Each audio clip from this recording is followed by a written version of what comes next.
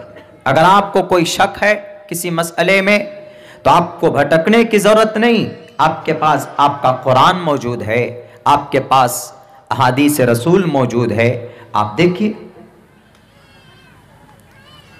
वहां मिलेगा आपको।